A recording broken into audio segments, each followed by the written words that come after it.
जिस बारिश में शहर के किसी हिस्से में अपनी बालकनी पर बैठा एक परिवार गरम चाय की चुस्कियों के साथ बारिश का लुत्फ उठाता है, उसी बारिश में गांव का एक किसान परिवार अपने कच्चे मकानों की छतों से टपकते पानी के साथ इंतजार करता है धूप का। नमस्कार, मेरा नाम आशुतोष शुक्ला है। कहानियां सुनाता हूँ। मैं आज आपको एक कहानी सुनाने जा रहा हूँ, एक उम्मीदों की कहानी। कहानी का नाम है धूप।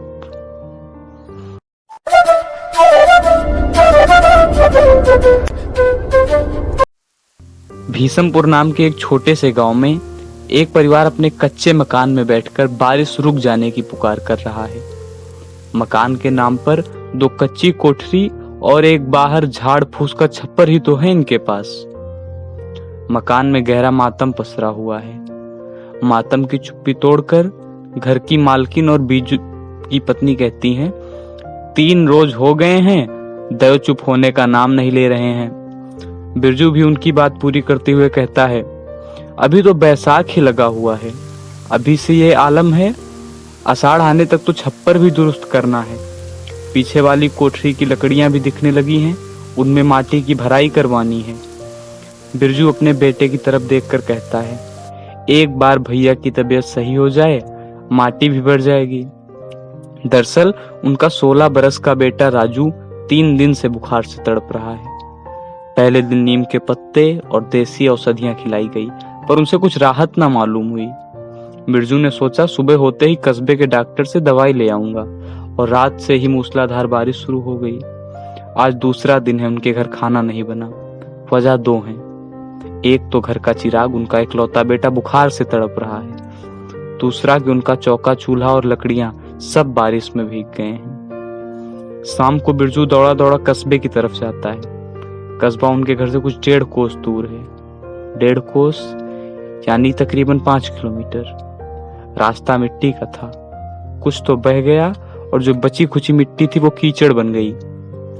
डॉक्टर साहब के दरवाजे खड़ा होकर वह डॉक्टर साहब की तरफ देखता है।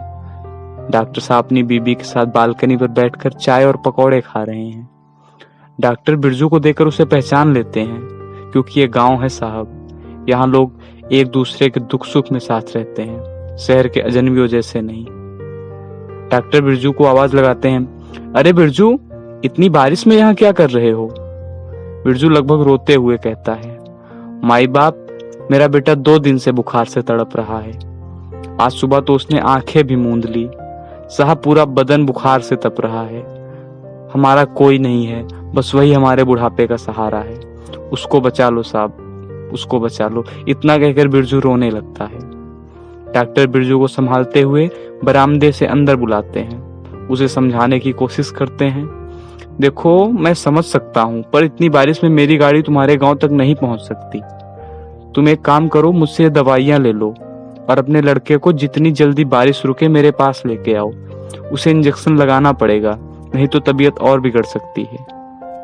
दवा लेकर बिरजू घर आया। पड़ोस के घर से 2 रोटियां ले आई उसकी पत्नी, और किसी तरह बिरजू ने गुड़ रोटी खिलाकर अपने बेटे को दवा खिलाई। दोनों पूरी रात उसके सिरहाने पर बैठे रहे। सुबह हुई तब भी बारिश नहीं रुकी। वो दोनों भूखे इंतजार कर रहे थे सुबह का। धीमे धीमे उनकी उम्मीदों की किरण मंद होने लगी।